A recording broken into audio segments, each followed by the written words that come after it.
A pleasant day to each and everyone. This is the Jmkjf group, and we are here to tackle the continuation of Jmkjf. Good day, everyone. So, today I will introduce one of the most important nutrients for our body, which is protein. We get protein from foods like meat, eggs, fish, milk, beans, and nuts, which provide nutrients our body needs to stay healthy and active. Proteins are the building blocks of life and necessary for good health because it helps our body grow, repair tissues, and stay strong. It is also important for making muscles, skin, hair, and enzymes, and also hormones that keeps our body working properly. Proteins are made up of chains of up to 20 different amino acids. During digestions, proteins are broken down into amino acids for the body to use. I will give three examples of amino acids. Amino acids kay there's have lysines, helps the body grow, repair tissues, and absorb calciums for strong bones. Glutamic acids helps our brain send signals and improve memory and learning.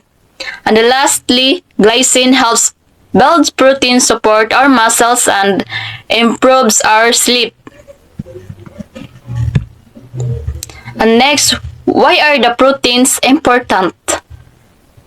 Because it provides needed components for our gene and cell reproduction and to carry out the instruction of genes in our cells, form a major part of muscle including our heart, and lastly make up the tendons and the most connective tissues. And proteins, it will help us to make collagen cartilage, which determines the shape of the skeleton and direct control the chemical reactions of life as enzymes. Direct and balanced body functions as hormones, and it repairs body damage by forming scar tissue, defense against infection as antibodies. Proteins are very important because they play a big role in keeping our body healthy. Proteins keep our body strong, healthy, and working properly every day. And the next is vitamins and minerals. Vitamins, nutrients that helps the body stay healthy, grow, and work properly. They help the body fight sickness, heal wounds, and get energy from food.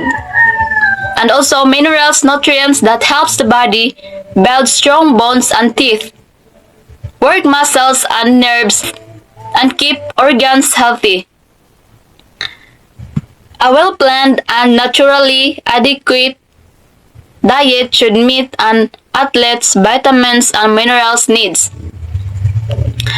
Athletes needs a balanced diet with enough vitamins and minerals to stay strong, healthy, and perform their best. Common vitamins include the water-soluble. Water-soluble vitamins dissolve in water and need to be taken regularly because the body cannot store them. The example of water-soluble is the B group vitamins like B1 thiamine, B2 riboflavin, B3 niacin, B6, and B12. These B group vitamins help release energy from food and support the nervous system. Vitamin C helps heal wounds, fights infections, and keeps skin healthy. And the fat-soluble vitamins dissolve in a fat and can be stored in a body for later use. Vitamin A support vision and healthy skin, and vitamin D helps absorb calcium for strong bones, and Vitamin E protects cells from damage. And lastly, vitamin K helps blood clot properly.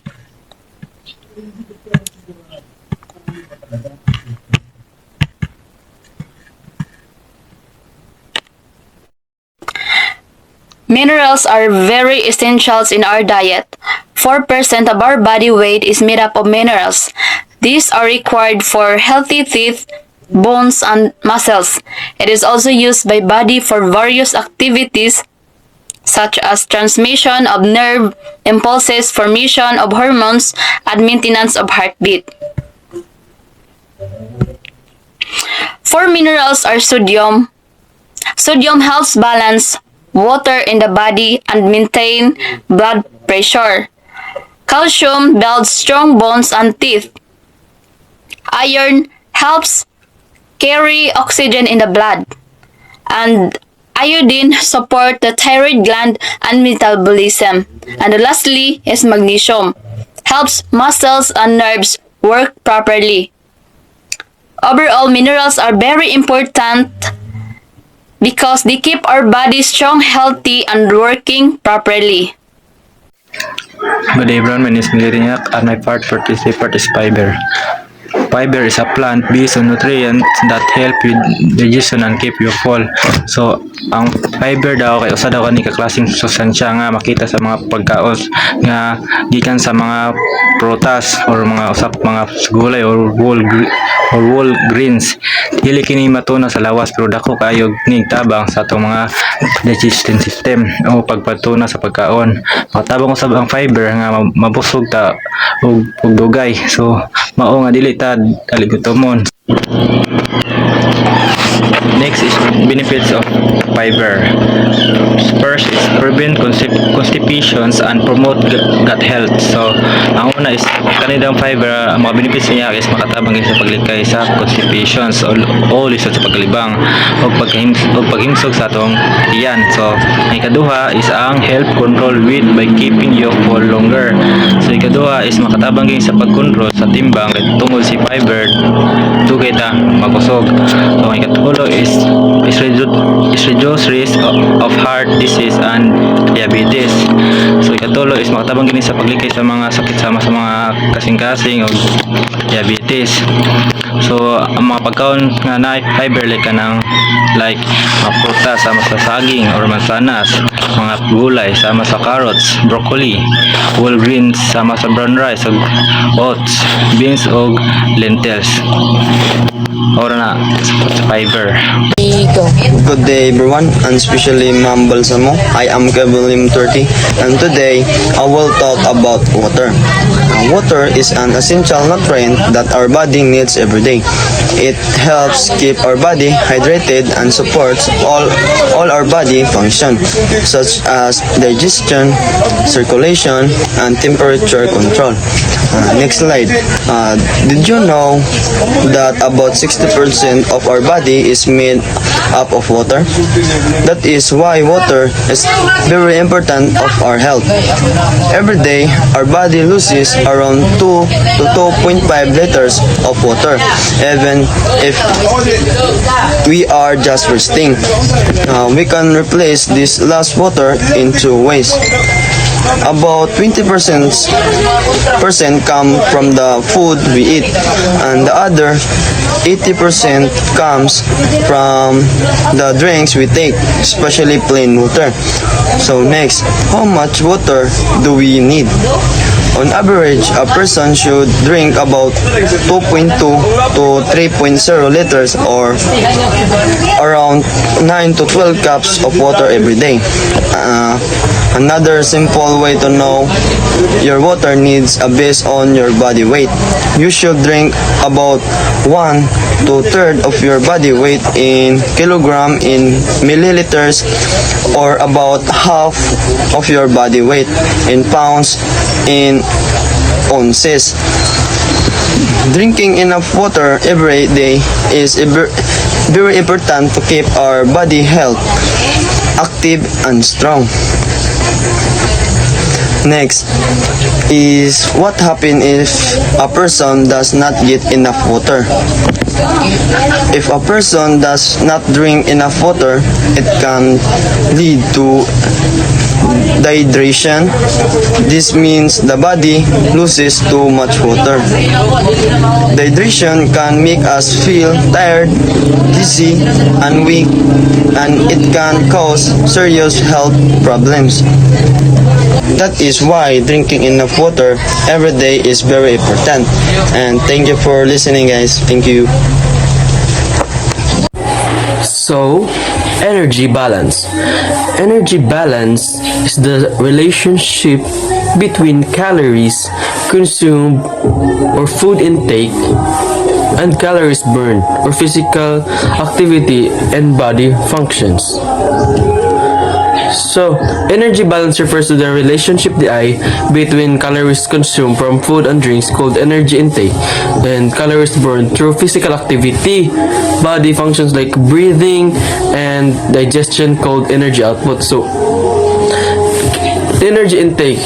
This includes all calories from macronutrients like carbohydrates, proteins, fats, and micronutrients in the food and beverages we consume daily.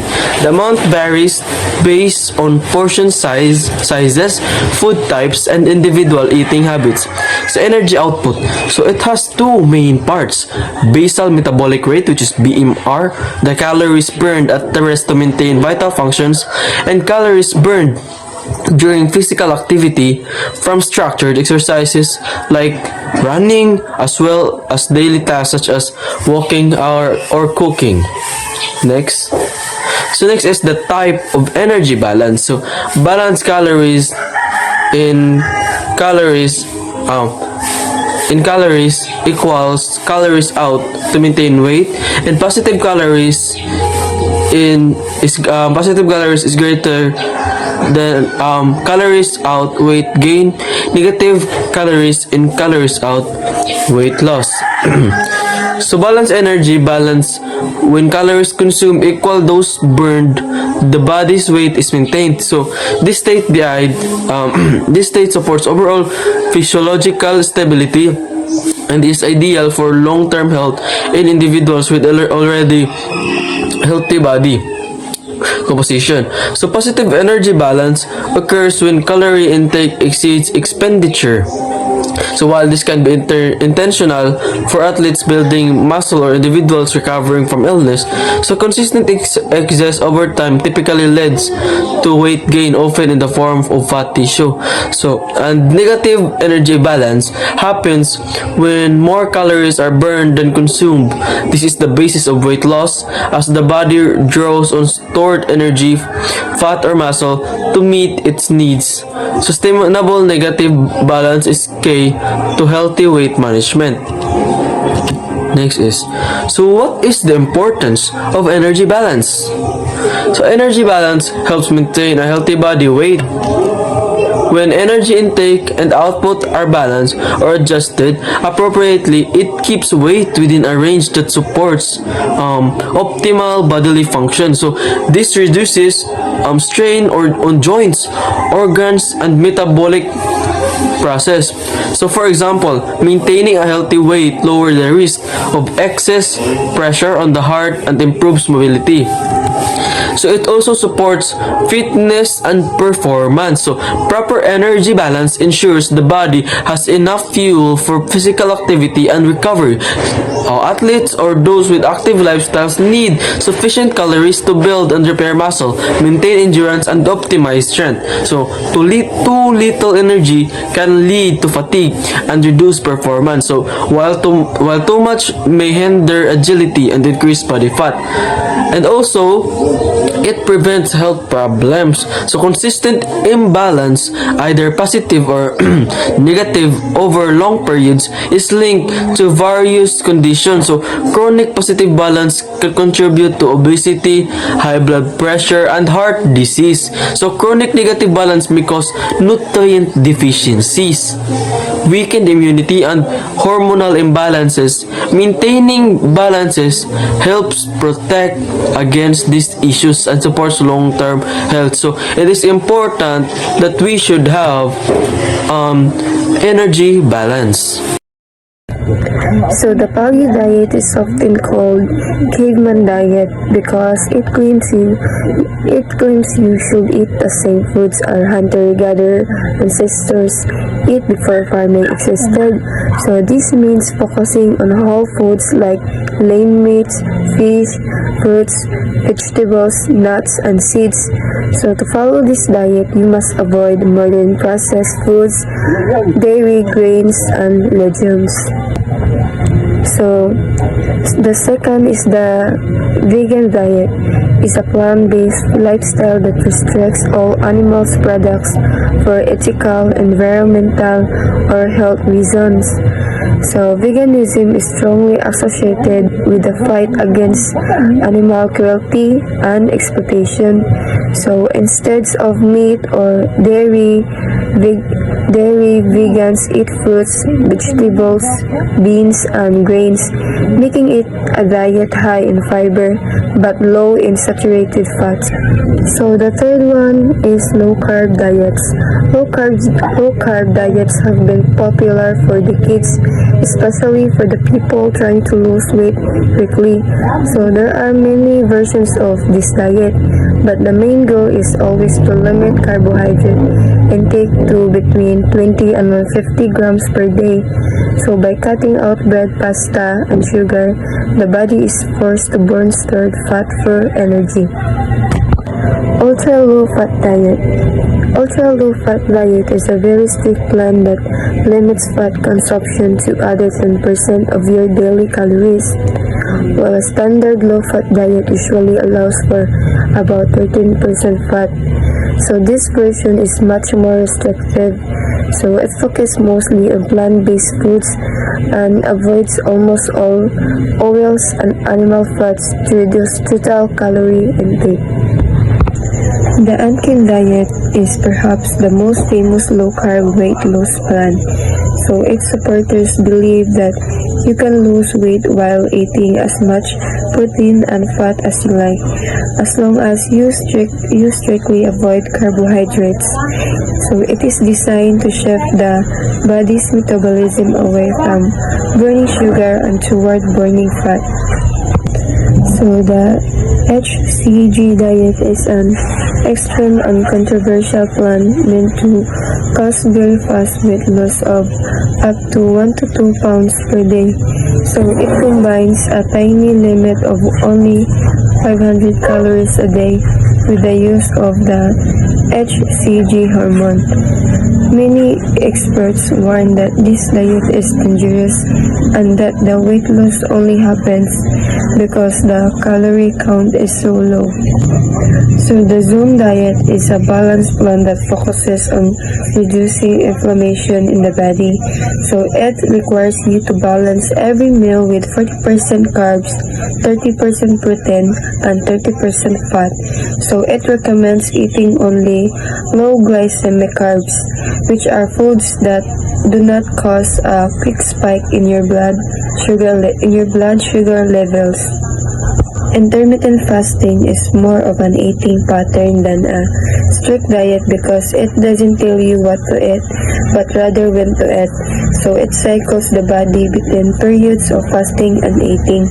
So a popular version is the 16-8 method, where you fast for 16 hours and eat all your meals within an 8-hour window.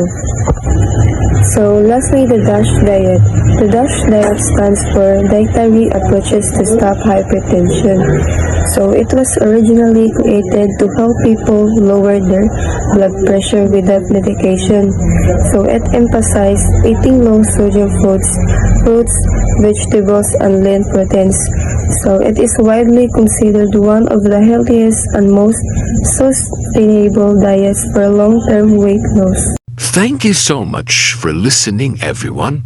I hope that you have learned and have an valuable insight in our discussion. Thank you so much and have a good